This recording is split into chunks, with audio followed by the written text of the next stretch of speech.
કાંકરેજ તાલુકા કક્ષાનો સ્વાતંત્ર્ય પર્વની ઉજવણી ખોડા ખાતે કરવામાં આવી હતી। કાંકરેજ તાલુકા કક્ષાના સ્વાતંત્ર્ય પર્વની ઉજવણી ખોડા ખાતે આવેલ વિનય વિદ્યા મંદિર હાઈસ્કૂલમાં યોજાયો હતો। 15મી ઓગસ્ટની કાંકરેજ તાલુકાના ખોડા ગામે ઉજવણી ગૌરવભેર કરવામાં આવી હતી। કાંકરેજના મામલતદાર વીએમ પટેલના અધ્યક્ષસ્થાને તાલુકા કક્ષાનો ધ્વજવંદન સમારોહ આન બાન શાન સાથે ઉજવાયો હતો। કાંકરેજ તાલુકા મામલતદારે ધ્વજવંદન ફરકાવી રાષ્ટ્રધ્વજને સલામી આપી હતી। આ પ્રસંગે કાંકરેજ તાલુકાના ખોડા વિનય વિદ્યા મંદિર હાઈસ્કૂલના બાળકો દ્વારા શૌર્ય ગીતો, ગુજરાતી ગરબા, વિવિધ સાંસ્કૃતિક કાર્યક્રમનું આયોજન કરવામાં આવ્યું છે। તાલુકાના વિવિધ સ્તરે સેવાઓ પ્રદાન કરનાર કર્મચારીઓ મંચસ્થ મહાનુભાવોના હસ્તે સન્માન કરવામાં આવ્યું હતું। કાંકરેજના મામલતદારે તાલુકાવાસીઓને સ્વાતંત્ર્ય પર્વની શુભકામનાઓ પાઠવી દેશના શહીદ વીરો અને ક્રાંતિવીરોનું સ્મરણ કરી તેમને વંદન કર્યા હતા। બનાસ બેંકના ચેરમેન ડાયાભાઈ તેમજ તાલુકા ભાજપ પ્રમુખ નટુભાઈ પટેલ, પૂર્વ તાલુકા ભાજપ પ્રમુખ ઈશ્વરભાઈ પટેલ, પૂર્વ મહામંત્રી ઈસુભા વાઘેલા સહિતના ઉપસ્થિત રહ્યા હતા। જેકેસિંહ ગુજરાતી સાથે જહીરસિંહ વાઘેલા, કાંકરેજ।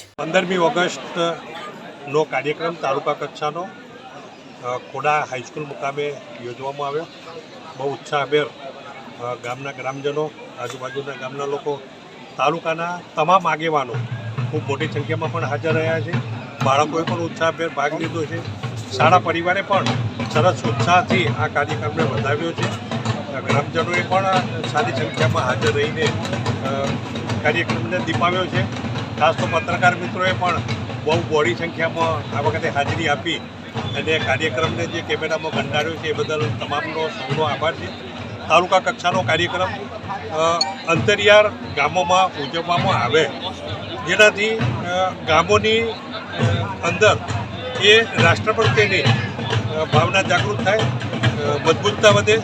તાલુકા લેવલના અધિકારીશ્રીઓ જે ગ્રામ્ય કક્ષાએ આવે ત્યાંની રજૂઆતો સાંભળે અને ગ્રામ્ય કક્ષાએ જે જરૂરિયાતો હોય, જે કામગીરી કરવાની હોય એ કામગીરીનું આદાન પ્રદાન થાય અને એ પ્રમાણે વહીવટી પ્રક્રિયા પણ સુચારુ રૂપથી સંચાલન થાય એ માટે સરકારીશ્રીનો આ અભિગમ છે અને તાલુકા કક્ષાનો આ 79મો કાર્યક્રમ ખોડા મુકામે કરવામાં આવ્યો। શાળા પરિવારે પણ ખૂબ ઉત્સાહથી ભાગ લીધો છે।